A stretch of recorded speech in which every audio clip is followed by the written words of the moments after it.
या कुक्षि विवरे कृत्वा स्वयं रक्षति सर्वतः नमामि जननीं देवीं परां प्रकृतिरूपिणी कृच्छ्रेण महता देव्या धारितोऽहं यदोदरे तत्प्रसादात् जगद्दृष्टं मात्वर्नित्यं नमोऽस्तु ते पृथिव्या यानि तीर्थानि सागरादीनि सर्वतः वसन्ति यत्र తాం నౌమి మాతరం భూతిహేతవే.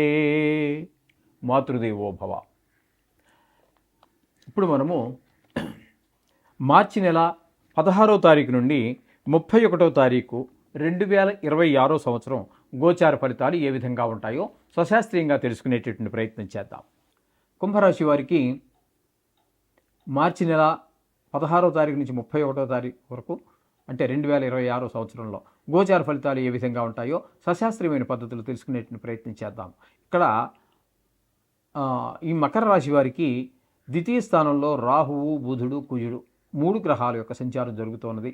ఇక్కడ రాహువు, కుజుడు 2 గ్రహాలు కూడా ధనానికి ఇబ్బంది కలిగేటట్టుగాను, మాటలో కఠినత్వం ద్వారా కొంతమంది మనకు దూరం అయ్యే పరిస్థితి ఉంటుంది.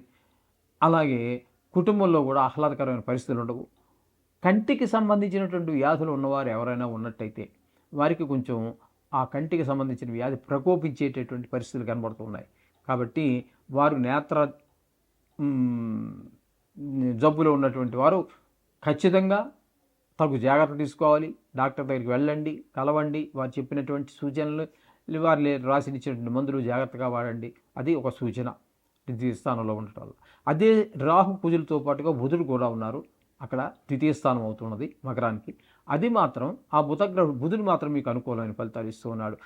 ఏ విషయాల్లో అయితే మనకి రాహు, కేతు ప్రతికూల ఫలితాలు ఇస్తున్నారో అదే విషయాల్లో వాటిని సరిదిద్దే ప్రయత్నంలో కొంతవరకు దాటి యొక్క దుష్ప్రభావం తగ్గేటటువంటిగా కొంత మనకి అనుకూలమైన ఫలితాన్ని బుధ భగవానుడు ఇవ్వబోతూ ఉన్నాడు.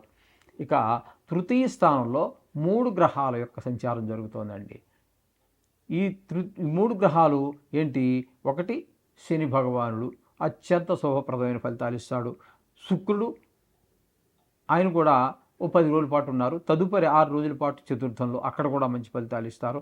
రవి తృతీయంలో అద్భుతమైన ఫలితాలు ఇస్తారు. తద్వారా ఇంట్లో వారు, బయట వారు, అనేక మన ఆఫీసుల్లో పనిచేసేటువంటి మీ స్థాయి వారు, మీ పై స్థాయి వారు, మీ కింద స్థాయి వారు అందరూ కూడా మీకు మనస, వాచా, కర్మణ, ఆర్థిక సాయం కావాలా, మన మ్యాన్ పవర్ కావాలా, ఏదైనా రికమెండేషన్ కావాలా, అన్ని రకాలుగా మీకు సహాయ సహకారాలు అందడం ద్వారా మీరు దూసుకుపోగలుగుతారు. కాబట్టి ఈ శని భగవానుడు, శుక్రుడు, రవి ఇన్ని రకాలుగా ఉంది కాబట్టి, అలాగే సినిమా రంగంలో ఉన్న వారికి ఈ శుక్రుని యొక్క సంచారం చాలా శుభప్రదంగా ఉంటుంది. వారు సినిమా రంగంలో ఉన్నటువంటి వారికి కానివ్వండి, టీవీ రంగంలో ఉన్న వారికి కానివ్వండి మంచి, అలాగే మీరు షేర్ మార్కెట్లో పెట్టుబడి పెట్టేటటువంటి వారికి అందరికీ కూడా అనుకూలమైనటువంటి ఫలితాలు ఇవ్వబోతున్నారు శుక్ర భగవానుడు. ఇకపోతే 6వ స్థానంలో గురు యొక్క సంచారము, ఇది గురు బలం లేనట్టే లెక్క. తద్వారా మనకి కొన్ని అనారోగ్య సమస్యలు పొడచూపే అవకాశం ఉంటుంది. ఎవరికో రుణం ఇవ్వలేకపోతాము, లేదా రుణం కోసం ప్రయత్నిస్తాం మనమే, ఆ రుణం మనకి లభించకపోవచ్చు. ఈ విధమైనటువంటి ఫలితాలన్నీ దుష్ప్రభావాలు చూపిస్తున్నాడు గురువు. షష్టమ స్థాన సంచారం. ఇకపోతే అష్టమ స్థానంలో కేతువు, ఇది మనం చెప్పుకోక్కర్లేదు. ఆయుష్ స్థానంలో కేతు ఉండటం వల్ల అనేక రకాలైనటువంటి చెడ్డ వార్తలు వినే అవకాశం ఉంటుంది, ధన నష్టం అయ్యే అవకాశం ఉంటుంది, కలహాలు వచ్చే అవకాశం ఉంది, పరాభవాలు, అవమానాలు ఎదుర్కోవాల్సి ఉంటుంది. ఈ విధమైన ఫలితాలన్నీ కేతు ఇస్తున్నాడు.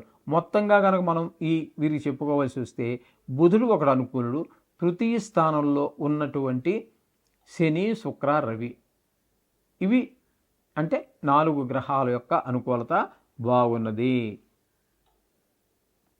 కాబట్టి వీరికి మొత్తంగా చెప్పుకోవాలంటే బాగున్నట్టుగానే మనం చెప్పుకోవాలి మకరం వాళ్ళకి. మిగతా గ్రహాలు ప్రతికూలంగా ఉన్నాయి కాబట్టి వాటికి జపశాంతులు జపక్కర్లేదండి. మీరు ఈ నవగ్రహ మంత్రాలు చదువుకోండి, సరిపోతుంది. 15 రోజులే కదండి.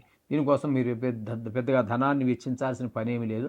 మీరు గుడి దగ్గరికి వెళ్ళి తిరిగినా సరే, లేదా మీరు ఇంటి దగ్గర మనం దేవుడి గుడి ముందు ఏదో పొద్దు స్నానం చేయగానే 2 నిమిషాలు గడుపుతాంగా, ఆ 2 నిమిషాలు చదువుకున్నప్పటికీ కూడా సుఫలితాలు పొందగలుగుతారు. శుభం భూయాత్.